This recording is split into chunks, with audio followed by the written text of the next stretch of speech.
Chris O'Connor here. Join our fabulous curmudgeonly community on Facebook at facebook.com/group/curmudgeonrock. Also look out for a Spotify playlist dedicated to this episode. Now, let's get started. This is the Curmudgeon Rock Report, and this is your podcast made by rock geek iconoclastic outsiders for rock geek iconoclastic outsiders. For those of you who lament that rock music has gone the way of jazz and slipped into niche genre status, we are here to keep that flame alive by providing insight, analysis, recommendations, and honest takes, not hot takes. And hey, there's a good chance you'll learn some rock history you never knew before. So, Rod Stewart. To younger generations of music fans, he's kind of a joke. He's that classic rocker that baby boomers love, and to this day, you can hear a regular rotation of 5 or 6 of his songs on classic rock radio. And to be honest, Stewart hasn't done himself any favors when it comes to unloading that joke tag. Since the mid-1970s, while he scored many worldwide pop hits, the vast majority of them haven't necessarily aged well as enduring timeless classics, except for those 5 or 6 you hear on classic rock radio. That's because the vast majority of those hits range from extraordinarily cheesy, of-their-time fluff songs to dreary, cringy ballads. Between that, his god-awful Christmas albums, and his multiple residencies in Las Vegas hotel casinos, one can be forgiven for not giving a shit about Rod Stewart. But if you put your historian cap on and dig deep into his discography, especially his very early period from 1969 to 74, you'll find some shockingly great albums. Yes, most of his songs were covers, but they were exquisitely soulful covers that weaved American music forms such as blues, R&B, gospel, folk, and country into a rich tapestry of singular rock and roll. What set Rod Stewart apart from other British contemporaries who delved into American roots music, such as the Rolling Stones, was his unique ability to make acoustic music rock as hard as any kind of music made with electric instruments. Throw in that passionate, gritty, sandpaper voice of his, and the recipe was there for a rich and rewarding discography. Then, well, he just wanted to have hit songs, date fashion models, and be a superstar. On one level, you can't really blame him. I'm sure he has no regrets when it comes to his cock in his bank account. But man, oh man, did the music suffer. On this episode, we're going to analyze what exactly happened to Rod Stewart, why and how he sold out so quickly and so badly, and ultimately what his legacy really is. Yes, folks, it's let's take down a baby boomer icon time here at the Curmudgeon Rock Report as we ask the eternal question, Rod Stewart, what the fuck happened? The engines are churning. The phasers are turned to 11. Everything is cranking, and everything is now thrusting towards a place that we all know and love, and we visit every episode, the parallel universe. You love the parallel universe too, don't you, Arturo? Yes, and even Rod Stewart has a place in the parallel universe. Yes, a very remote place in the parallel universe, but he does. And so, yes, the parallel universe, this is the other side of the space-time continuum where rock and roll is still predominant and is still on the billboards and in the arenas and on the cover of Rolling Stone.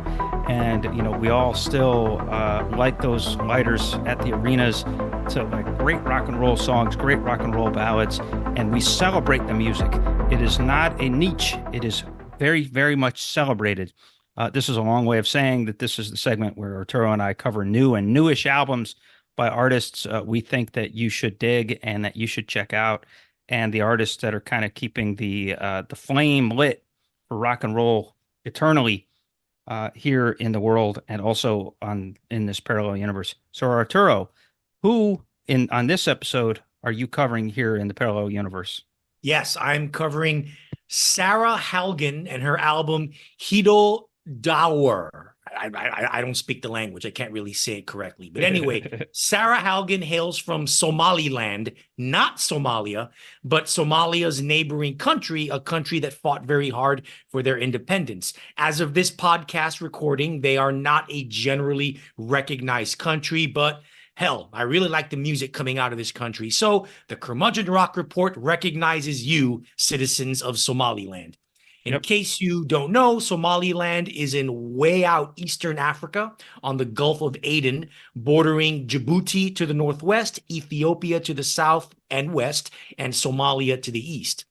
Halgan is a singer, songwriter, guitarist who, backed by her super tight band, take the trancy, hypnotic desert blues of groups such as Tenari Wen and Imar Han and filter it through a slightly psychedelic, slightly off-kilter, super groovy garage rock filter. This is primo African rock and a delight for anyone who's with musical tastes lending themselves to such esoterica. Opening track, Sharaf, kicks things off in high octane. The offbeat time signature of Somaliland, Ani Adi, drives a track that burns with subtle intensity. Lialau starts with a mid-tempo tribal rhythm groove before launching into full-blown krautrock with Halgan's chiming hypnotic guitar leading the way. Let me read this carefully.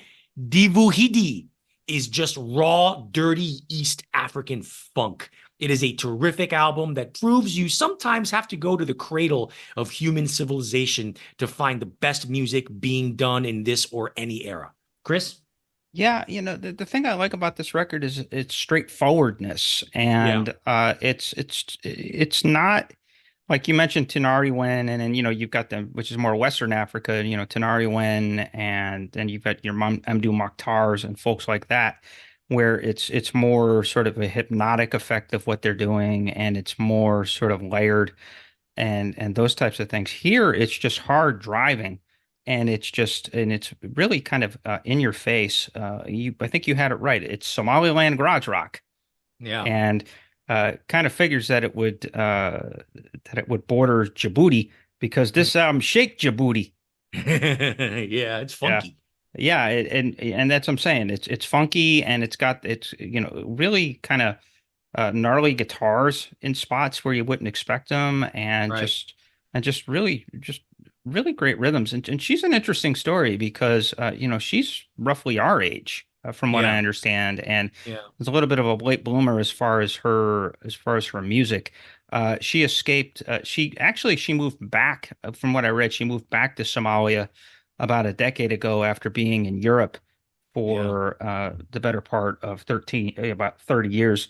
Which kind of escaped the when it was more sort of tumultuous. But she's moved back, and so this is sort of true to her roots, at the source of her roots. And so yeah, really compelling listen and a really good call bringing her in to the parallel universe. It's her kind of stuff, and that's got to be about we've probably done a dozen African records in Yes. in the lifespan of the parallel universe, and uh, it's kind of interesting. Three places that really great music seems to be coming out in droves: Los Yeah. Angeles, Australia, Africa. Two continents and a city. Yeah, that's what I'm saying. Yeah, yeah, pretty much. That's it. But it's interesting that the African contingent is so strong and has been for the duration. And here, the entire 2020s, really, a lot of good stuff coming out of there. So looking forward to that. And then we switch from there to something that is much more close to home, especially for me. I am in a house here just outside of Houston, Texas, and Houston, Texas is where Khruangbin is from. Khruangbin, that's the Thai word for airplane, by the way. They are a trio of Houston natives who specialize in a kind of lounge funk. But that's kind of giving it short shrift. I mean, this is really a band that you should be excited about, even if their latest album isn't their most exciting effort to date. I would say they're one of the more original and thrilling of revivalist bands in all of rock and roll because what they do is that if it has anything to do with groove, if it's in the area of groove, they're kind of an encyclopedic uh, practitioner and explorer of groove, whether that comes in the form of dub reggae or Middle Eastern folk or West African jazz or Latin rhythms or just straight disco or 70s bedroom funk. It's all there. They explore these various contours of groove and they do it all with a very reverb heavy guitar style and so it's very engaging and it's one of those things where there's enough quirky influences and it's all in the mix that it all comes across as pretty original. I would say at their best, Khruangbin is a 3S kind of band, sexy, sensual, and scintillating. And so I will vouch for them. And with this new record, same sounding. Yeah, pretty much. And that's kind of so we're kind of coming to them. I'm excited about this band, but not about this new record. The new record is called A La Sala. It's just out as of the beginning of April. And I guess what you could say about the album is that it's light on songs and heavy on guitar jamminess. Yeah. And the songs often feel too short and actually half baked. Most of the songs are 2 to 3 minutes. And while the guitar sound is engaging, the guitarist in this band, Mark Spear, is actually very, very good, as is their bassist, Laura Lee Ochoa. I mean, they're kind of the creative forces of the band. And then they have their drummer, DJ Johnson. So they're a trio. But his guitar playing is pretty adventurous. And so there is some interesting sounding stuff on here. Two highlights to mention: A Love International, which is a pure disco flare up, and then Pon Pon, which has an extremely Afrobeatish kind of vibe, And so there's those two, but other than that, there's just like a lot of ideas more than fully realized songs, which is a step down from 2020. And what makes it so disappointing is back in 2020, they released an album called Mordecai, which Great is, record. 10 songs, 43 minutes, really tight, really focused, and just really engaging. And it goes all over the place. It's the best song on it is called Pelota, which is Pelota, ball. Yeah. as in ball in Spanish, but it's just it's this Latin groover. It's just has a lot of flavor to it. And then the single, probably the song they're most well known for is called Time, You and I, which is a 70s loving bedroom funk if there ever was one. It's just really sensual and like, music to get your, to get your groove on to, for sure. And just a lot of flair. And again, the West African stuff is really, really strong on Mordecai. I would say that the dubbiness, especially the second half of the record, it's very heavy on dub sounding guitar and bass. And after a while, they do kind of build to a hypnosis. If you listen to the record, it's the kind of record that you want to listen to, on a drive or or just put on headphones and just kind of sit back and just relax and listen to it because there's a depth to it that is very, very surprising and very, very nice. So what I would say is Khruangbin, they're a band to be excited about. Check out Mordecai and study that and make that a starting place. Give A La Sala its props at least for continuing the sound and for Spear doing some nice cranking in a few spots. But yeah, it's way too half-baked. They had 4 years. They could have done something better than this. Yeah, and this isn't a band I normally really like. In fact, if I recall, I'm the one who turned you on to this band 6 years ago with their 2018 album Con Todo El Mundo. Yep. That being said, I'm really disappointed with this new record. It's an unrelentingly one-note record whose Yep. biggest sin is that it just recycles everything they've ever done before and everything they're typically known for into one monotonous, same-sounding bore of an album. Yeah. With Con Todo El Mundo, they experimented with Middle Eastern tones and sounds in their guitars and embellished their sound with funk rhythms. Yep. With their splendid 2020 album Mordecai, they experimented with Latin rhythms and pop melodies. There's no expansion of their sound here. There's no variety. There are no variations in tempo and rhythm. And there's no melodies.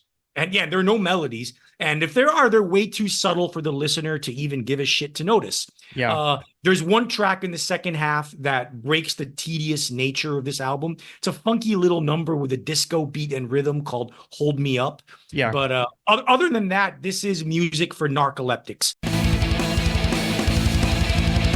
Chris here again. Arturo and I have differing feelings about the subscription streaming service Spotify. While he likes to rail against the algorithmic component, I like the ability to find and then manage a personal catalog of music. The program is especially great for assembling playlists. Well, guess what? We've assembled a playlist to accompany this episode. The playlist features a healthy mix of all the music we describe and analyze during the episode. Think of it as a soundtrack to your curmudgeonly life. Find the link in this episode's description. And also become a member of our curmudgeonly community on Facebook if you haven't done so already. Let's now return to our regularly scheduled programming. So, why are we dedicating an episode to Rod Stewart, and why are we calling it Rod Stewart, What the Fuck Happened? Well, this really comes back to February, this past February, 2 months ago, and a couple of news headlines or a couple of things stood out to me. First, Stewart, in what has become part of a big trend in the music world over the last several years, was able to successfully sell his publishing rights and his publishing catalog and recorded music, as well as some of his name and likeness rights to Irving Azoff's company, Iconic Artists, and he sold them for $100 million.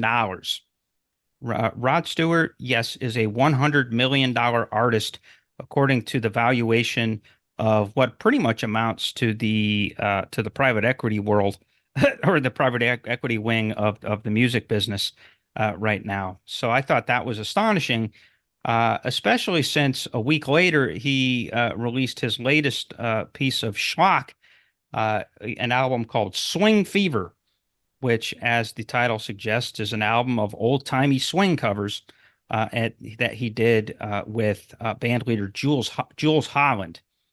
And I also saw that he's doing yet another residency in Las Vegas, which is something he's been doing off and on for like 20-something years now.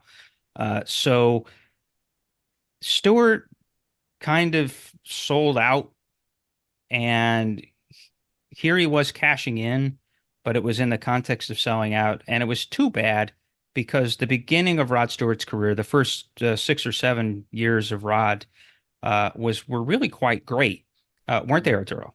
That's what we're going to talk about first. Before we get into bad Rod, we got to talk about good Rod. Good Rod. Yep. There was a time when Rod Stewart was actually really good. Basically, here are the beginnings of him.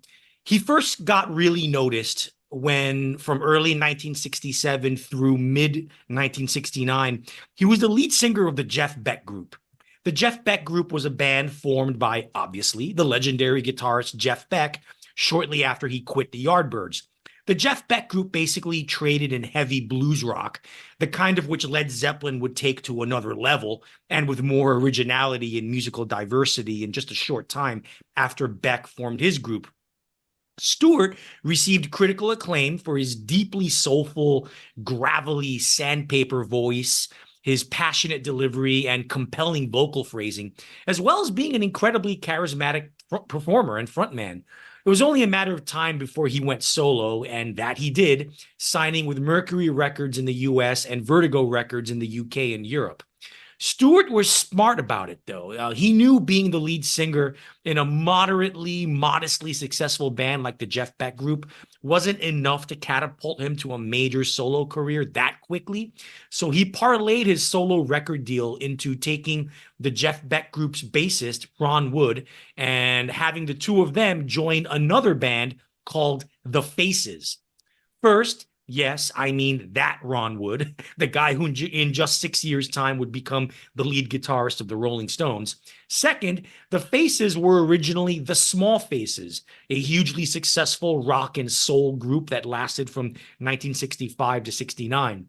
Lead singer and guitarist Steve Marriott left the group to form Humble Pie, while the remaining members, drummer Kenny Jones, keyboardist Ian McLagan, and bassist Ronnie Lane, chose to stick together, drop the small from their name, and recruit Stewart and Wood, thereby completely remaking the band into The Faces.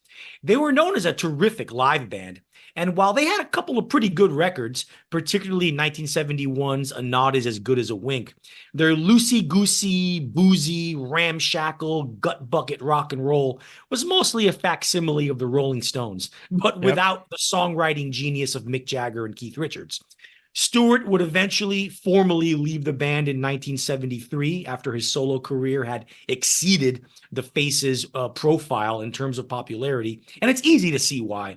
It's with Rod Stewart's early run of 5 solo albums from 1969 to 74 that one gets to truly hear the depth and breadth of Stewart's musical vision and artistry in its purest form, uncontaminated by commercial pressures, expectations, and even temptations. He would always manage to put 3 or 4 original songs in each of his albums, and some of them are superb and wonderful. Absolutely. But for the most part, Stewart knew that he nor none of his bandmates were songwriters on the caliber of contemporaries such as Lennon McCartney, Jagger Richards, Bob Dylan, Ray Davies, or Pete Townsend. Give him credit for that humility that persuaded him to instead interpret other people's songs and imbue them with his own unique twist that at its core was a hybrid of folk, soul, and gospel. Yet when Stewart chose to unleash his rock and roll soul, it was a fascinating and thoroughly unprecedented amalgam of revved up, turbocharged folk rock where you rarely heard an electric guitar at all.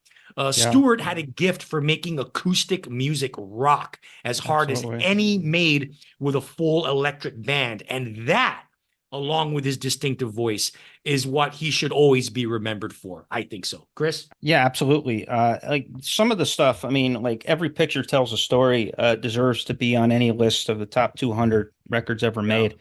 And it's because of precisely what you just said. It's mostly an acoustic record that just rocks, and it just has this swagger to it. And between his voice being as gravelly and as deep and as soulful as it is, juxtaposed with some really just strong songs. And I said Stewart, he wasn't a prolific songwriter, but at his best, he could write some great songs. Yeah, he could write a really strong tune. I mean, Maggie May, Mandolin Wind. Just some of that other stuff. You Wear It Well. Yeah. And just, the fact that he could write songs, that good. But at the same time, and as you said throughout, and even Gasoline Alley, the title track to the second song, is a really strong folk. It's basically a folk ditty, but it's very, very strong. And so, he had that talent. And this is back when he's kind of when he had some sort of musical vision, and you could call it that. The guy had a musical vision of, and I think you put it beautifully, which is ramped up soul rock, or folk rock. I mean, ramped up folk rock with a little bit of soul, and it even like some of the choices that he made of covers on his albums, like covering Sam Cooke's "Twisting the Night Away." Yeah, it's just perfect for Rod Stewart. Yeah. Or like covering Hendrix's Angel on the same record, Never a Dull Moment, which Never a Dull Moment's not actually that much worse than Every Picture Tells a Story. It's his second best album. it doesn't count as an all-time great, but there's some really great stuff on there. But yeah, him covering Hendrix is quite a revelation, for sure. And then also another great song in his canon is "Reason to Believe." Which he did. Tim Hardin's song at Every Picture Tells a Story. Although, to tell you the truth, my favorite version of that is on the Live Unplugged record from 1993.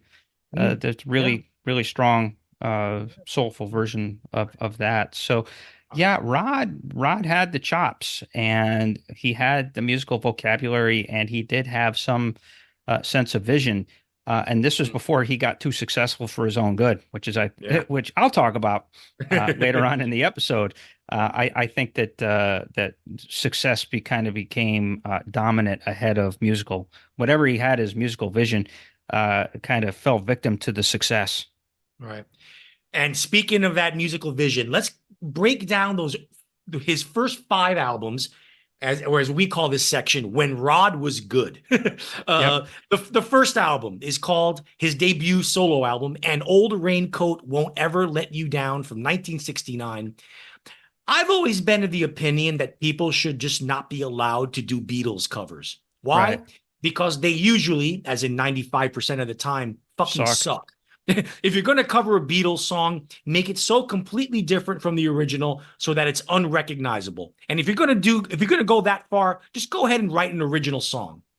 I think the same can be said for the Rolling Stones. I've rarely, if ever, have heard a good Stones cover until I heard the opening track of Rod Stewart's debut album where he covers Street Fighting Man. Right off the bat, Stewart shows his early genius for hard rocking acoustic music, taking the Jagger Richards original way down into the swamp for a soulful blues revamp. He even twists the melody around to make it catchier and more appealing. Midway through, the song breaks down and reassembles into the track we're all familiar with, but there's a clarity and an intensity to it that, in my opinion, blows away the original. Yes, this is the only Stones cover that I think is better than the original. Sorry, Stones Wow. fans, it's true. He also does a lovely version of English folk legend Ewan McCall's "Dirty Old Town," as well as a stirring, transcendent version of Mike D'Abo's "Handbags and Glad Rags." Stewart's originals are pretty damn good too, with both "Blind Prayer" and the title track full of bluesy, menacing, stonesy swagger. It's a deep, rich, soulful, terrific debut album. Play this record for anyone who only knows Rod Stewart from his cheesy hits from the late 1970s onward, and they wouldn't know this was the same guy. Chris? Yeah, this pretty much counts as a folk record, doesn't it? Yeah. Because it's got an inherent acousticness to it, but also just the quality of the singing. It's down and dirty. Yeah. It's a down and dirty acoustic record. I really like the title track, always have. And you're right about that version of Street Fighting Man. It really grabs you in the cajones. Yeah. The way that Rod does it. So off to a really engaging start, and it didn't really. It was still miles away from what he was doing 2 or 3 years later, but it kind of showed that he had bona fides. Yeah. This was a Good. calling card. If anybody was thinking, oh, he's just the singer for Jeff Beck, no, Yeah. he had a lot more to say and a lot more ways to say it, and Yeah. he wasn't just Jeff Beck's lapdog. Yeah. And he did more of that with the next album, Gasoline Alley from 1970. Now, Cut Across Shorty is one of 1950s rocker Eddie Cochran's most famous songs. It's a jaunty, country-ish kind of a rockabilly track. Well, in Rod Stewart's hands, the acoustic guitars and violin are the only thing remotely country about his version, which he injects with something I call gleeful venom. It rocks with a raw, live in the studio, visceral energy that blows the original away. And nope, not a single electric guitar in sight. The Rolling Stones had a big hit in 1964 with Bobby Womack's "It's All Over Now," but Rod Stewart one-ups them again. I can't believe I just said that. Yeah. with an anthemic, down and dirty, boogie-woogie piano-based version that just turbo jams for 6.5 minutes. He takes the small faces of "My Way of Giving" and gives it the gospel fervor that the original aspires to. And he even has the faces, the original small faces, backing him on the track. And yes, the originals are, again, pretty damn good, with the title track and Joe's Lament being delightful slices of country soul. It's a terrific follow-up that's every bit as good as his debut. Chris? Yeah, It's All Over Now is as good as advertised. I do think it is better than the Stones version, Yeah. and Rod kind of makes it his own. I mean, he Yeah. makes it into a Rod Stewart song, which Yeah. obviously was one of his great talents. Was he could Yeah. take anything along these lines and turn it into a Rod Stewart song. I like Country Comfort as well. Yeah. That's a cool little song. Yeah. And so just and then Gasoline Alley, the title track is it's just Mm. very, very nice folk song. So yeah, here again, I think he ups the turbos a little bit on this record Yeah. from where it was. And again, consistently, these albums, he raises the tempo, he raises the volume, and the swagger gets swaggerier Yeah. as we go along. And so this is the beginning of that kind of challenging himself with more and more swagger. Right. Speaking of swagger, the next one, 1971's Every Picture Tells a Story. This is the album that became Stewart's commercial breakthrough and the one that made him an international star, mainly off the monstrous success of the single Maggie May, a Stewart original that was a worldwide chart topper. If you don't think you've heard it, no, you have. Yes, you have. It's a ubiquitous, timeless classic. And yes, it's an all acoustic rocker, something that no one did better than peak Rod. The album itself is a stunningly perfect album, easily one of the 500 greatest albums of all time, one that even Rod Stewart haters have to acknowledge. The title track is an epic travelogue of a traveling rock and roll bad boy that makes one wish they were along for the ride. Yep. His version of the Temptations, I Know I'm Losing You, rocks with primitive yet tasteful power. And yes, it is better than the original. Sorry, Motown fans. Stewart's gorgeous version of folk singer Tim Hardin's Reason to Believe is the definitive version of the song. And he even does justice to Bob Dylan with an exquisite countrified version of Tomorrow is Such a Long Time. It's an album that should be a part of any music aficionado's collection. Chris? I agree with every word you just said. I have to give it up for the title track, one of my personal favorite rock songs of all time. Yeah. The outro to that is just pure, just rocking genius. Yeah. And with the him and the backup singer and just sort of them going off each other, and there's just really just elation that they reach on that. Strange but true, he co-wrote that song with Ron Wood. Mm. And so, the two of them make for good partners. And I'll tell you, there's something about Every Picture Tells a Story. As phony, it's you can, of non-Stones, Stonesish records, this may be the best Yeah. Yeah. of all time. Of kind of like non-Stones going for sort of Stonesy vein. This might it's probably an insult to call it a phony Stones record. Yeah, it because is. because it actually it's more it's as close to that Stewart ever got to making an actual Stones worthy record. Right. And so it kind of stands right alongside and with some of those Stones records. I think it's almost as good as a couple of the records. Like it's almost as good as Sticky Fingers. It's almost as good as Becker's Banquet. Yeah. And I think it stands the test of time for sure. But yeah, that title track, Magnifique. Yeah.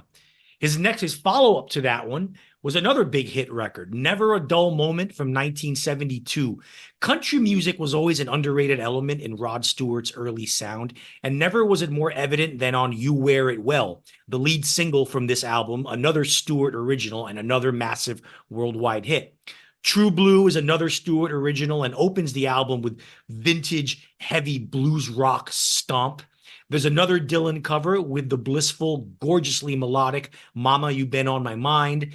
The album ends with two covers by classic R&B soul giants. The first, a steamy version of Etta James's I'd Rather Go Blind, and the second, a kick-ass romping version of Sam Cooke's Twistin' the Night Away. This is easily Rod Stewart's second best album.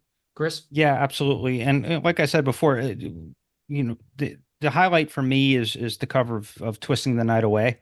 Yeah. And only because it's kind of freaky how he kind of channels Sam Cooke's energy on that, because Cooke had a little bit of, Cooke's voice is butter with a little bit of gravel, whereas Stewart's voice is gravel with a little bit of butter. And for some reason, he captures the kind of the essence, and it's very, very reminiscent of Sam Cooke's vocals on Twisting the Night Away. And it's just so kind of a neat trick that he's able to kind of step into that pocket and really pay tribute to Sam Cooke so well on that song. Yeah. And then the last of Rod Stewart's halcyon years, Smiler from 1974. Now, when this album came out, it got panned by critics, but listening to it now with contemporary ears, that critical reaction is pretty perplexing. Maybe it's because of the terminally cheesy, totally misguided cover of Carole King's You Make Me Feel Like a Natural Woman, retitled You Make Me Feel Like a Natural Man.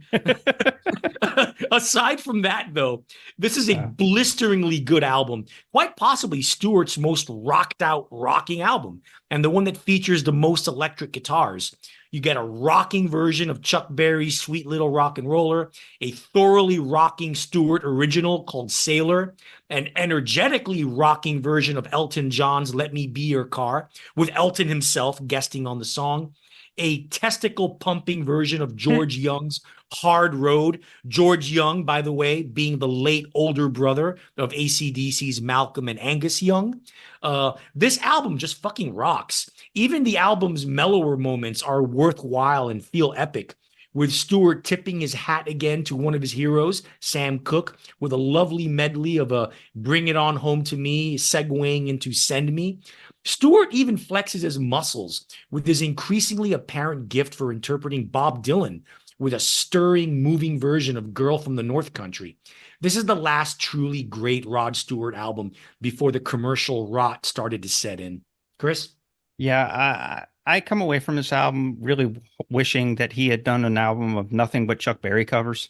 Yeah. Because how fabulous would that have been? Yeah. That would have just been, that would have been unbelievable, because that's my favorite track on this album is Sweet Little Rock and Roller. Yeah. It's just awesome. Great version of Sweet Little Rock. I know. And it's just like Rod just, plays that role really, really well. And again, he brings in a band that, like lives up to the guitar fury of Berry, that lives up to just the volume, just bang, bang, boom, boom, bang, bang, boom. Yeah. And so there's that. And then I also like the Elton John song on it too. Yeah. That's just fun. Rod does Elton. With Elton. With Elton. Yeah, with Elton. But the fact that Rod could do Elton almost as well as Elton could do Elton at that time. Says something for his range as a rock and roller. So, so like again, so in a way, you get these three albums in a row. Every Picture Tells a Story, Never a Dull Moment, and Smiler, and you get to peak Rod. We're at this point, we are now at peak Rod, and so peak Rod was as good as anybody that's ever lived. Yeah, in a lot of ways. I said he deserves his props.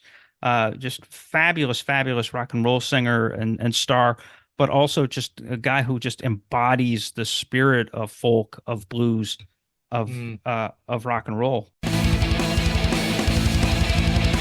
On this episode, we broke down the polarizing career of Rod Stewart. For the next episode, we're jumping back into our ongoing hip-hop series as the timeline takes us to the period of 1986 to 1991, otherwise known as hip-hop's golden age. Why is that? Well, this is the era where hip-hop came of age as an album-oriented art form, with some of the finest records, not just of the genre itself, but of all time being released and helping change the landscape of popular music. Run DMC, Eric B. and Rakim, Public Enemy, NWA, De La Soul, The Beastie Boys, Gang Starr, and A Tribe Called Quest all released timeless masterpieces that will be discussed in the next episode of the Curmudgeon Rock Report. Hip-hop's golden age, 1986 through 91. All right, so we just went over Rod Stewart's best albums, which is 5 of them, his first 5, when Rod was good. And then starting in 1975, he probably bought a little too much into his own hype, and his music took a steady downturn. I mean, he still kept having hits, but they just weren't as good anymore. Chris, what the fuck happened to Rod Stewart? Yeah, I think you pretty much said it, that, Rod Stewart at that point had become popular enough and famous enough that, and he was well known as a ladies' man and as a party guy. And he's one of these guys that would go drinking, and like him and Rod Wood would throw televisions out of hotel windows and this type of thing. And so he was kind of caught up in his persona. And I Right. think what happened was is that it's the kind of persona that craves relevance in order to subsist. Yeah. And that's perhaps the trap that Rod Stewart ended up falling into. But he Right. didn't really fall into it immediately. What you did get in 75, and that's really where it starts. He did two pretty good, not great, but pretty good albums in 75 and 76, Atlantic Crossing and A Night on the Town. Mm. Both of which are kind of divided into a soft half and then a hard half. And the Uh, soft halves are really bad. yeah, and the soft halves are pretty atrocious. But you get but what ends up happening is he establishes on those records two rods. There's the slick rocker rod, and then the sensitive lover boy rod. One way or another, he was a sexy, sexy blonde-haired rock singer man. And that again, that was the persona. So I think he kind of bought into this notion that he had his own hype. And I think two things happened too. One, like you said, the previous album, Smiler, kind of bombed, Yeah. both commercially and with critics, and wasn't as successful. And then also in 75, Rod Stewart moved to America. Hmm. He emigrated and he settled into Los Angeles.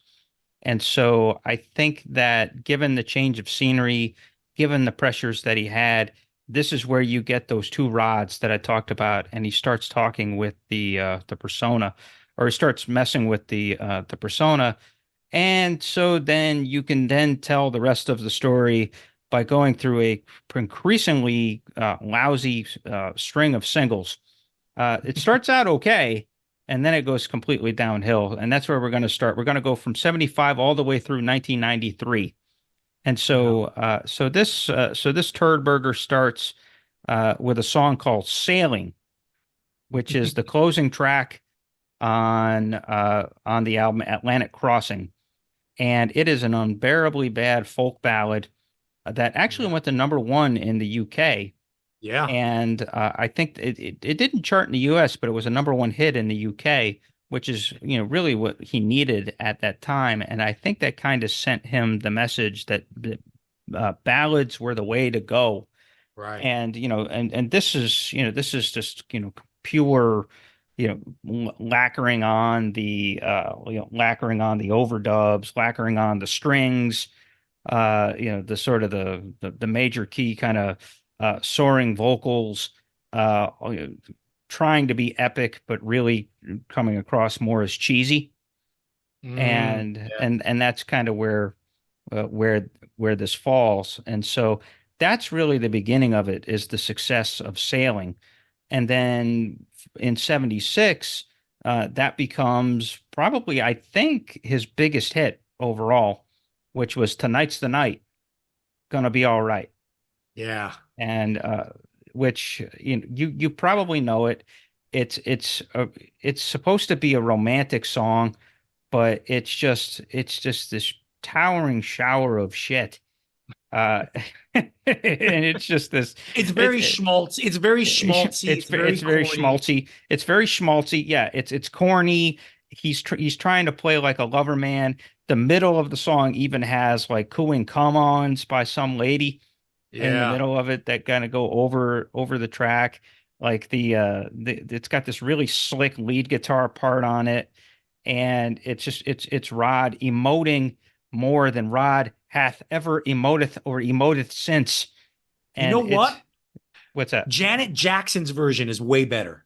Janet Jackson covered this song in 1997, I believe. I think it's on her Velvet Rope album. Yeah, And she reinterprets the song. In the Rod Stewart original, it's him basically propositioning a woman. Oh, yeah, we're going to yeah, make sweet love tonight. In yes. Janet Jackson's version, it's her having a threesome with a guy and another woman.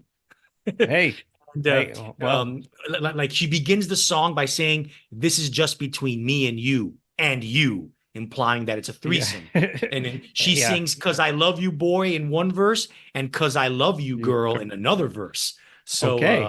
It's a much more risque version. And it's a better production. It's the better, her version is like a really cool, smooth 90s neo soul kind of version. I like her Yeah, version. and let's celebrate the artistic license of Janet Jackson because left in the hands of Rod, I mean, come on, this is just white boy R&B soup.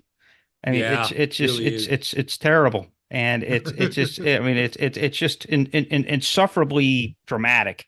I Right, think is the way you could put it, which is too bad because that's the first song yeah, on the album A Night on the Town. The second song is a really great cover of Cat Stevens's The First Cut is the Deepest, yeah, which I believe he released as a single. It was a minor hit, but he kind of proved that he still had that ability as an interpreter of other people's songs, right. and it was still alive and well.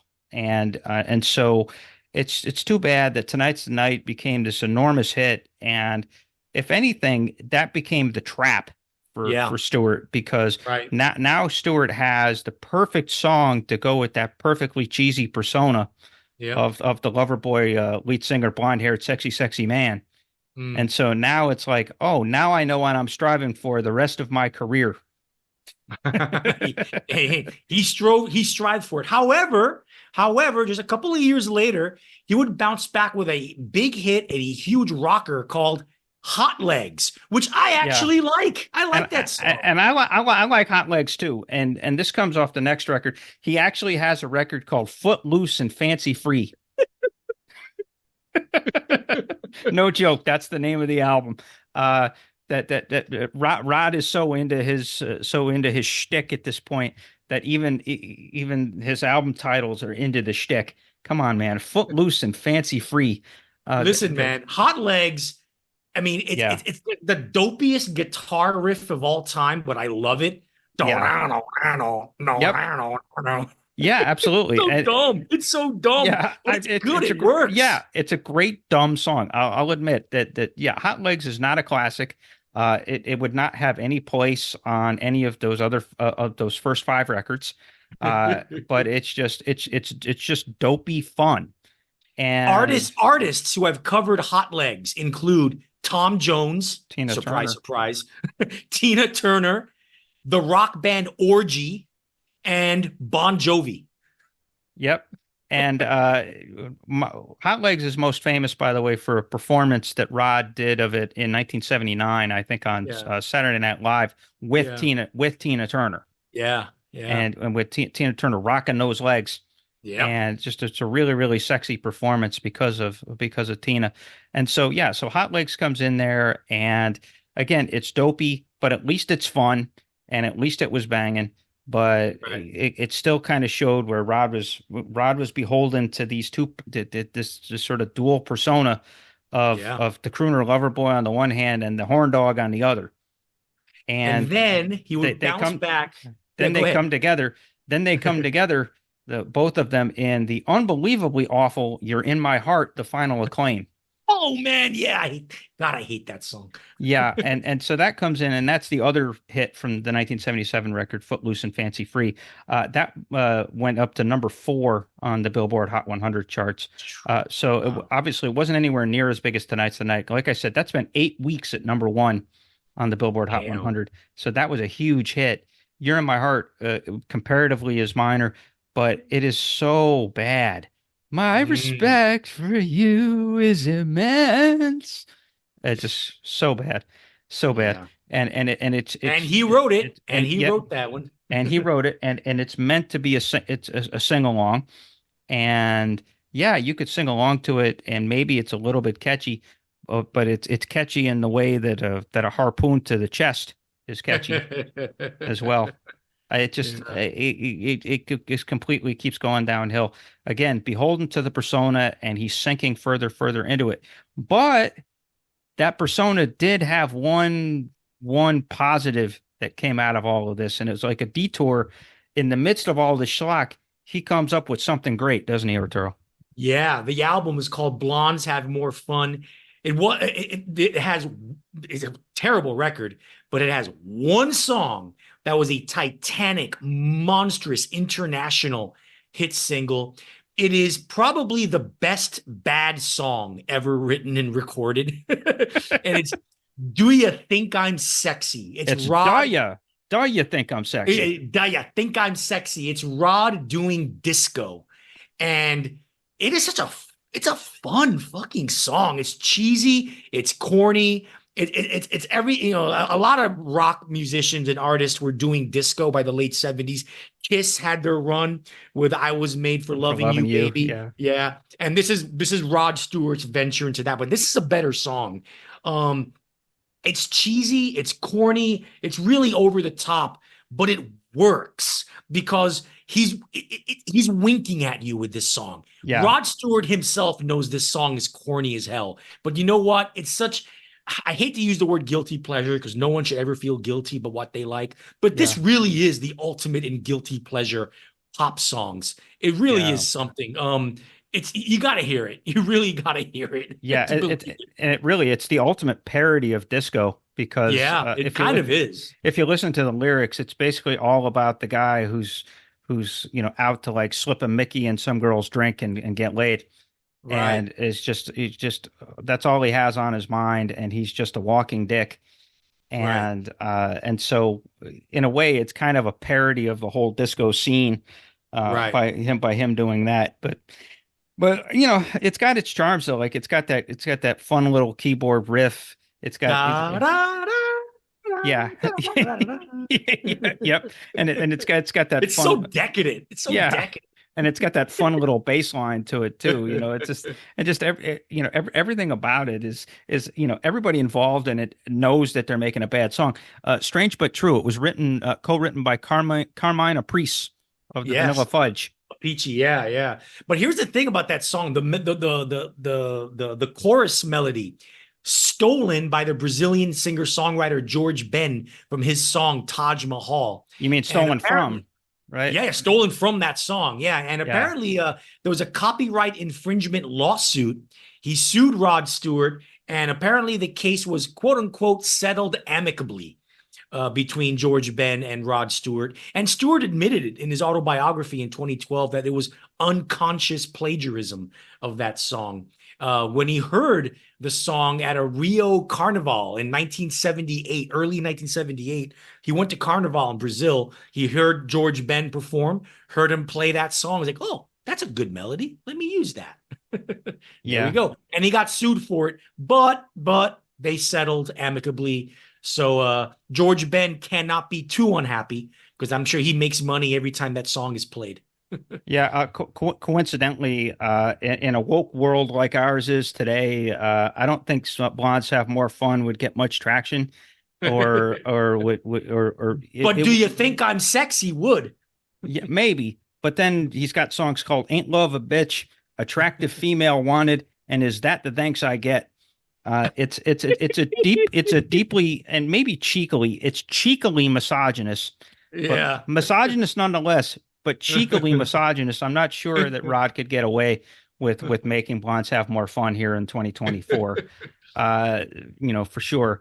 And so there, we kind of talked a little bit lovingly about the beginnings of bad Rod Stewart there, right? Then it gets Yeah. really, really bad. Enter the Yeah. 1980s. Yes. And to be fair, not just Rod, every one of his generation sucked Yeah. in the 80s. And I said it before that when you're beholden to a persona such as Rod's, what it craves most is relevance. Yeah. And so once you get out of the 70s and you get into the 80s and you have these holdovers from the late 60s, well, what do you do to stay relevant? Like even Bowie fell into this, it's like Yeah. Let's Dance. Let's Dance is a good record, Yeah. but it's not, but it's Bowie selling out.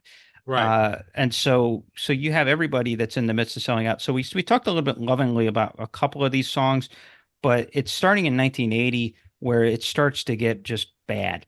Where and it starts with an album from 1980 called Foolish Behavior, where he shacks up with a guy named Kevin Savigar, who was I guess he's a classically trained piano, but he's kind of a ballad man and kind of almost like a soft rock kind of songwriter who basically writes everything on this record except for one song, which he co-wrote. Savigar co-wrote it with Rod and a couple others called Passion, and it may be the single worst song of all time. It's got a bass line that's kind of sort of reminiscent of the one from Do You Think I'm Sexy? And in some ways, maybe it's supposed to be Do You Think I'm Sexy Part 2, because it's very horn dog in its focus. Obviously, the name is Passion. And it even has the world's most terrible lyric, even the president needs passion. Yeah. I guess he's talking about Jimmy Carter. Yeah, at this point, he must have been talking about Jimmy Carter needing his passion. But it basically, it's so bad because it has this bent for drama that borders on like Jim Steinman Meatloaf territory. Yeah. And it was a big hit, though. Number 5 in the US, number 17 UK. Yep. Number 2 in Canada. Yeah. Hey, I'm surprised it didn't go number 1 in Canada, because at the time, Canada had Rush and nothing else.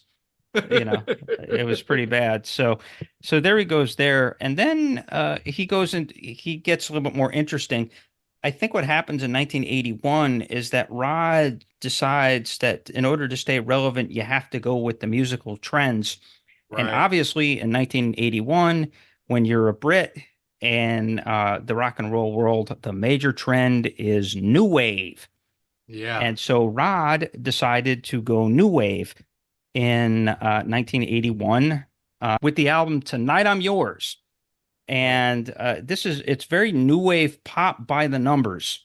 Yeah. With, it's shuffling rhythms and shiny piano keys and clap drums and just sort of reverb in the drums, lots of reverb. Yeah, reverb in the drums, big drama, sort of big, sort of over the top, almost, this kind of almost campiness is caught in some of these songs.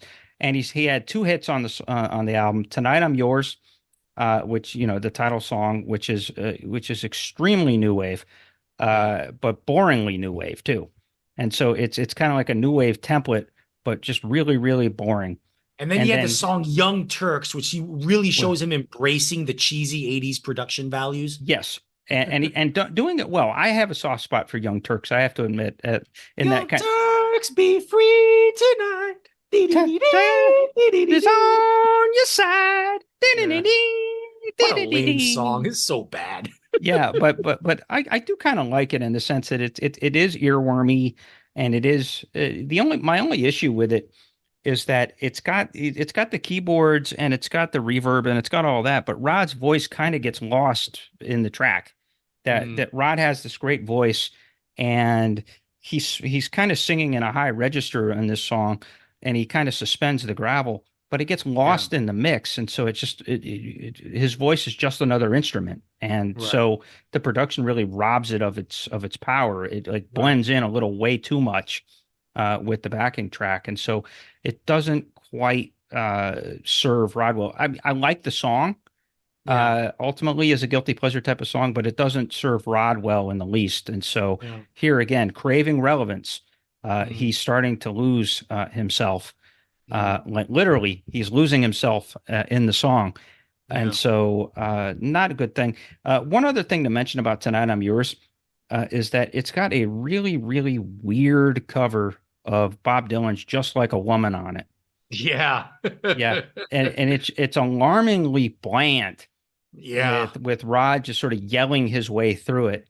Because it's sad because in his peak years, he did great Dylan covers. Oh, he did great Dylan covers. Yeah. I mean, he did, like several of those records. He actually did a really great cover of Girl from North Country at one point too. Right.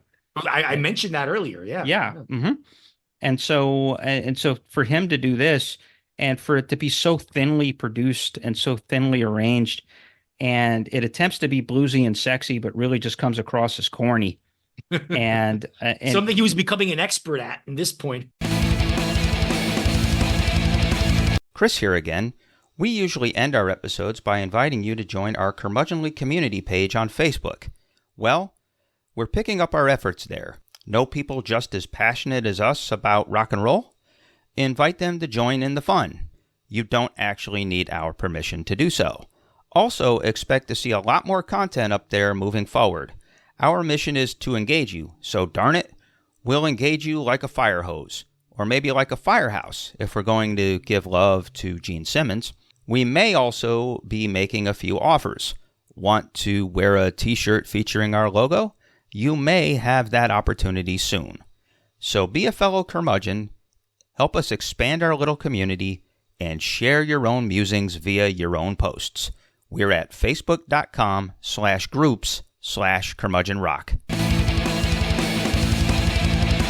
And then we go fully down into the drain, starting with 1983's album Body Wishes. Had a big hit with Baby Jane. Yeah, most of which Rod didn't even write. He did co-write Baby Jane, and big hit. It was his last number one song in the UK, and it got to number 14 in the US. But the song at this point, it's not new wave. At this point, it's just plain old 1980s drama-rama bullshit. It's awful. It's pretty bad. And it's just it doesn't have, it professes to, it has harmony vocals without a strong melody, which is just a clusterfuck. And check this out. Number one in the UK. Guess where else it was number one? Where's that? Belgium, Ireland, South Africa, Spain, and West Germany. West Germany, not East Germany. And it was number 3 in Zimbabwe. Okay. Well, Zimbabwe was really hurting for Zamrock again at that point, weren't they? Number 9 in the Netherlands, number 2 in France. This song was a monster hit. Number 10 in Norway, number 14 New Zealand. I know it's gonna last forever. Yeah, just 10 in Australia. Mm-hmm. Like Jesus Christ. Yeah, but the album Body Wishes. The album Body Wishes is just kind of like if you went into a bar in like middle America and there was like some synth rock band like playing covers. Yeah, that's what Body Wishes sounds like. It probably sounds like it sounds like your local synth rock band that was playing down at like Trudy's bar on a Tuesday night. This period is also the peak of Rod Stewart's hair. His hair was never bigger than during this period. Yeah. His hair got fluffy. It got feathery. It got oh man, I'm jealous. I have hair envy when it comes to Rod Stewart sometimes. That he had that tuft in the 70s. It almost looked like a spider in the 70s. Well, it becomes this like almost like a palm tree. It gets to palm tree heights here in the 80s. It's good stuff. And so the train keeps rolling on, and by this point he's ceased to have an identity of his own. He's just kind of he's making pop hits for pop hits' sake. He's going with the MTV trends. He's beholden to getting to the charts at any and all costs. And so then that's why in 1984 you get Infatuation. The song from the album Camouflage, another just as bad as the previous album. Yep. And Infatuation is slightly better than Baby Jane, but that ain't saying much. The video is basically him being a creepy stalker. Yes. Yeah. That's the video. Yeah. The video is him as a creepy stalker, but he's a sexy singer, blonde-haired singer man, creepy stalker. Yeah. Infatuation to me is like one of the worst Rod Stewart songs ever. Yeah. Oh no, not again. Yeah. It's so terrible. Yeah, but at least it's got Jeff Beck on guitar on it. It's but the only I'm sure Jeff Beck was really proud of that one. Yeah. I'm sure he was. Yeah. It's just bad, and it's pop by numbers. It's just Rod just singing to sing and just not even crooning, and it doesn't even have the gravel. I mean, at this point, he's almost shouting instead of singing. And then from the same album, Camouflage, comes the immortal Some Guys Have All the Luck. He did not write this one. He did not write this song. And it was written by a guy named Jeff Fortgang. But who the hell is Jeff Fortgang? Just some nobody. If he was a somebody, he was a somebody back then. He ain't nobody no more. Hey, Robert Palmer covered it. Yeah. Oh, I know. I mean, but like I'm saying it. Yeah. Is it a little bit catchy? Sure. Does it have a strong melody on it? Kind of. Sure. But it's a straight soulless, slick pop song. Just very, very. What would you call it? Almost like homogeneously pop. It's what you expected from MTV in 1984. Yeah. It might as well have been the cover song for 1984 in for MTV. But Yeah. it did make it to number 10 on the Hot 100. Infatuation, by the way, made it to number 6. I know. So What the fuck? he's still scoring hits at this point. Well, during this And streak, none of which have aged well at all. no, not at all. In 85, he found his way back to near the top of the pop charts, but this time with Jeff Beck. Jeff Yeah. Beck from an album that Beck did in 1985. Beck did a cover of People Get Ready Right. by Chris Mayfield. Yeah. And it shows that even with songs you think you can't go wrong with, you can go wrong. You can go wrong. Hey, man, Yeah. they torture this song. Yeah, they really do. It's this thin, thinly processed, like badly produced, echoing song with with a very uninspired vocal by Stewart, and just like Beck doing you know just no, just corny, just general, straightforward Beck, and Right. just here's some blues licks to People Get Ready, and it's the outright torture of an all-time great song. Yeah. It's too bad. But at least that was better than Love Touch. Yeah. Oh man. Love Touch. Let's just put it this way. The best use of calypso drums in rock history is probably Jane Says by Jane's Addictions. The Yeah. worst use of calypso drums in rock and roll is on Love Touch. Written by Michael Chapman. Yes. Hmm. And the use of calypso drums is even worse than Kokomo. That's how bad it is. It just has a dopey vibe to it, and it basically it's almost like it's like the music you would expect from a cereal commercial. It's like they were selling Wheaties. Well, you know what it was used for? It was What's that? it was used in the end credits to the Robert Redford Deborah Winger movie Legal Eagles. Legal Eagles, yeah. Yep. And so, and it again became a top 10 hit in the States. And Yeah. it was on the album 1986's Every Beat of My Heart, Yeah. which might as well have been called Every Beat of My Ass. Yeah, it's just pretty bad.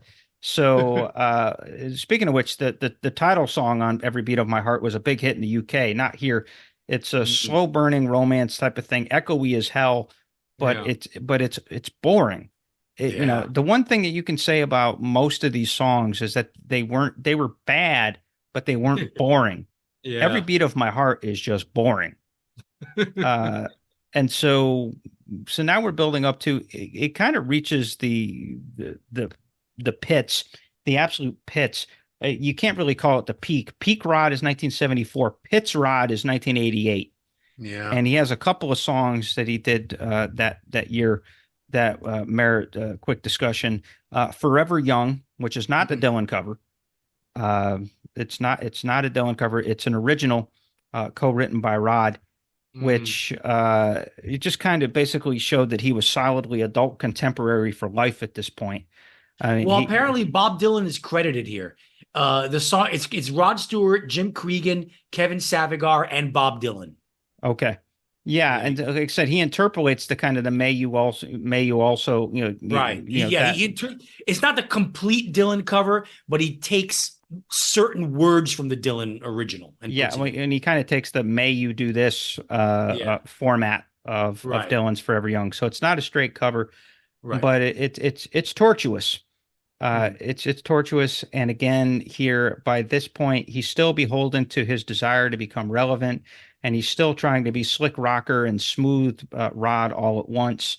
And it really is just kind of a confused, muddled mess at this point. By this point, he's just a plug and play adult contemporary artist. Right. He's kind of sucked the soul out of what he's doing. But at least Forever Young, you at least remember it in your head. The other big hit from that record, which went to number 4 somehow on the Hot 100, was My Heart Can't Tell Me No. Ugh. Which, yeah, exactly. It is the most generic piece of shit possible. It's a pure slick pop song. Is written by two nobodies named Simon Climie and Dennis Morgan. And it's the kind of song that is so bland and is like so nondescript. You could have inserted Michael Bolton in there. You could have inserted Kenny Loggins in there. You could have inserted Peebo Bryson in there. Yeah. and it would have sounded the exact fucking same. Yeah. That you wouldn't have noticed that, Rod has no identity in this song. The song is just pure hit making with no soul or differentiation whatsoever. And it tells you how bad the song is that I listened to it 5 times today, and right now I can't hear it in my head. Yeah. Well, Yeah. the following year, 1989, Rod would make Tom Waits a lot of money. Yes, he would. And actually, this is, we've been bagging on Rod here for a while. I think at some point, I look at My Heart Can't Tell Me No as the nadir for Rod, because he had a little bit of something of a comeback from this point Yeah. on. Right. That he didn't go back to being great Rod by any stretch, but he started to regain some respectability. Right. And that starts with Downtown Train. Right. Again, this is a Tom Waits cover. The original is on the amazing album Rain Dogs from 1985. And Rod does a good job with the song. Yeah, it's not Yeah, bad. It's not bad. I he. still much prefer the Tom Waits Oh, of original course. though. Oh, of course. I do It's too. more poetic. It's more soulful. It Yeah. has got more nuance to it. Yeah, and in Rod's hand, it's sort of it's like an anthemic pop song. It's done as anthem pop, and it is Right. arranged as anthem pop, and it's designed to show off Rod's big voice. So at least Yeah. Rod is now come back from the dregs to at least start showing off that raspiness in his voice again, and the Yeah. gravel. And Sure. so the gravel is there, the power is there, and that sort of the gleeful pop singing is there, and so that kind of comes back. And so then out of nowhere, Rod was sort of good again. Yeah. And that really starts, once you get past Downtown Train in 1991, you have the album Vagabond Heart, which Right. actually has 3 very strong singles on it. Mhm. And so this, I guess you could call this a little bit of a comeback for Rod. Again, it's about respectability, not greatness. Right. But the 3 singles on this album are all very good. Rhythm of My Heart, Right. which is sort of Celtic, sort of Broadway, sort of soul. Mm. Probably his best song since Young Turks, and maybe since back to like You're in My Heart, or Tonight's the Night, or even before Hey, that. Rhythm of My Heart went to number 7 in Zimbabwe. Nice, and it went to number 5 here. Yeah, and again, it has this kind of almost Celtic-y folk vibe to it. So there's that. Then he has the Motown song, which he's backed Yeah. with but the Temptations, which I always like that song. That's a really, really catchy, really soulful, Yeah. really true to Motown type of song. Number And 1 in Zimbabwe. yeah, it doesn't surprise me. And number 10 here in the States. Number 1 in Canada. Yep. And I said, and that's probably my favorite. Motown song is probably my favorite late period Rod Stewart song. Again, it just has this nice little rumble of a chorus, and just Yeah. it's rousing. Right. And the temps being on it, gives it a nice density, a nice depth, a nice vocal depth to it. Right. So, and then the highlight is a duet with Tina Turner called "It Mm. Takes Two," which Mm. is a pure soul nugget. It didn't chart in the U.S., but it went to number 5 in the U.K. Right. And there, Tina's the It's star. the song made famous by Marvin Gaye, right? It takes two, baby. That's what it is. Yeah. Mm-hmm. Yep. And it's a single. Yeah. It's a cover of that song, but it's Tina Turner, kind of really starring on her vocals. And so at that point, Tina, from like 84 to like 92, Tina's vocals were awesome, Yeah. like just routinely awesome. And so any song that features an awesome Tina Turner vocal is okay by me, you know. And again, so he kind of goes. It's almost like he's re-embracing or embracing black music on this album Yeah. a little Yeah. bit. So he goes beyond folk and he goes into soul, and that spills over because also on this album, it didn't become a hit until 2 years later. But there's a cover of Van Morrison's "Have I Told You Lately" Mm. on this album as well. A live version of it from the album Unplugged and Seated, which was the soundtrack of a MTV special that he did. That came out in 93. And at that time, the live version of Have I Told You Lately went to number 5 on the Hot 100. Yeah. And so it's interesting. to hear Rod Stewart do Van Morrison Yeah. and to do in some ways arguably almost do Van Morrison better than Van Morrison Hmm. in some Yeah. respects. I've never been a fan of that song, to be honest with you. I just thought the lyrics are too trite, a little too sentimental, you know. Yeah, but it's good. But There's a difference between emotional and sentimental, you yeah, know. but it's a good wedding song. Yeah, I Come guess. on, it's a good wedding song, and Rod sings it with real sincerity, and Yeah. so to go and so I guess that's the end of this, and it really where I guess we end this whole thing on a lament that he kind of rediscovered something resembling credibility Yeah. or respectability here at the end. Makes you wonder why the hell he lost it in the first place. It was like starting with Blondes Have More Fun. Yeah. Even with the fluke success of Do You Think I'm Sexy, Yeah. the rest of that with the rest of that album and then everything he did from 1980 all the way through 1989 Yeah. or 88 was just indescribably offensive. It's really bad. Yeah, I mean, but it's not just bad, it's offensive because Yeah. Rod sold out. And I saw that he did an interview with GQ back in 2013 where he says, "Hey, I'm not gonna apologize for that. I kind of like my money. I like playing with my money." Because you remember he had a soccer pitch Yeah. on his property, on all Mm. his properties. He was a big Yeah. soccer head. So the guy Right. had his own soccer pitch on his Yeah. property. And so, hey, more power to him. But what did you do to get that kind of money? What did you do to get that $70 million that you were worth? Uh, Mm. yeah, that's just not, it's not cool, Rod. Yeah. But But hey, you did make a comeback in 1991 and you had one last vestige of integrity before you slipped into the Great American Songbook. and no, and he lost that integrity that he got back with the MTV with that 1991 album, and actually Vagabond Heart actually came out in late 1990. That and the Unplugged, flushed it down the toilet again. Why? His last number one song was a trio with him, Brian Adams, and Sting doing that horrible song "All for Love" from the Three Oh Musketeers. yeah. Oh yeah, yeah. I forgot about that. Yeah. Thank you for reminding me. And What a so, piece of shit that song was. My God. Brian Adams, yeah, Sting, and Rod Stewart. It's like three generations of crap. there's a whole lot of blonde virility going on there. Yikes.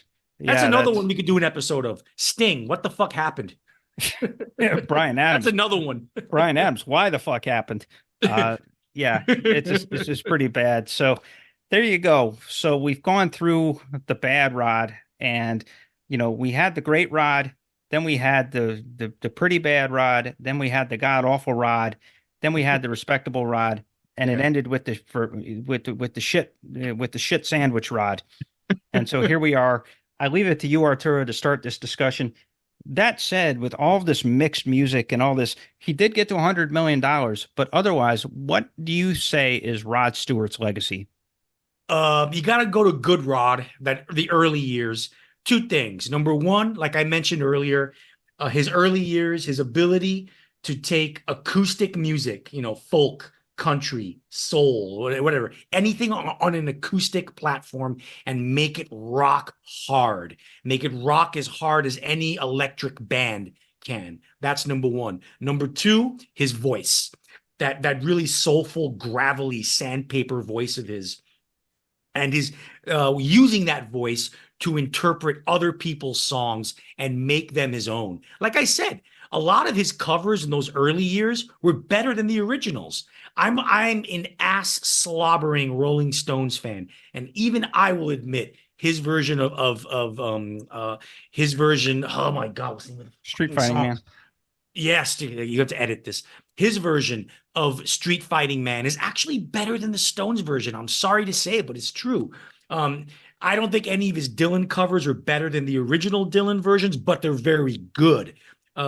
He has other covers throughout those early records of his that are outstanding covers. He his ability to live inside the songs, reinterpret them, make them his own. That's the two-pronged legacy of Rod Stewart, making acoustic music rock as hard as any electric band could, and his amazing, unique ability at the time to use that wonderful voice of his to reinterpret songs and make them his own. That's what Rod Stewart's legacy should be. Yep. And then the rest of that legacy is that he knew how to write a good hit song. Yeah, he did. He wasn't a very prolific songwriter, but he could write hits, right? For better or worse. Like I said, Tonight's the Night. Even though I hate it, you got to give it up. It was an enormous hit, and it kind of cemented his legacy, or cemented what he did from that point on. Stuff like Young Turks. He really knew how to fashion it. He could find his way to the top of the songs, and to the top of the pop charts. And the fact that he was able to stay relevant in the mainstream relevant for 20 something years really kind of speaks to that ear for hits. Right. And he's, I guess his other legacy is just as a showman. I mean, there's a reason that he can do Vegas residencies and he can do these Great American Songbook records that he did all through the 2000s, and that he can do swing covers and all of that because the old ladies love him. He charms the old ladies. They've been with him since the late 60s, and again his core fan base has aged along with him, and he's taking them along for a ride. He's a showman. He's a real hound dog. So to this day. He's still out there. He's doing Christmas albums, doing swing old songs from the swing era now, and he's doing Rod Stewart. Rod Stewart. but you also have to just articulate it this way: the guy had talent on loan from God. ... But he sold out. Yeah, exactly. And I think that's the ultimate legacy. That he unfortunately sold out, and he'll have to live with that for better or worse. And I think he's perfectly fine living with that. Yeah, really, well, he's got the $100 million to show for it, and he's in the Rock and Roll Hall of Fame. So there you go. There you go. And with that, folks, we've come to the end of our Rod Stewart discussion. Arturo has finally come to the end of his lists of studio albums greatness by year. He posted 2019 last week. And he's just posted a review of Pearl Jam's new album on our Curmudgeonly Community Facebook page. So go check that, folks, out. Certainly now, folks. Good times up there. Join the community. We'll let you in. It's facebook.com/group/curmudgeonrock. Also, hit us up with your thoughts on Rod Stewart. Did we offend your soul deeply? Do you want to hunt us down and kill us because we bagged on Rod Stewart? Send us a note at curmudgeonrock@gmail.com. And as has become our recent tradition, look for a Spotify playlist. Look for the link to a Spotify playlist in the show notes to this episode, wherever you access this, whether it be Spotify or Stitcher or Amazon or wherever else you get your podcast. Look at our episode description. You'll find that link. Click it and enjoy lots of Rod goodness and, yes, lots of Rod badness.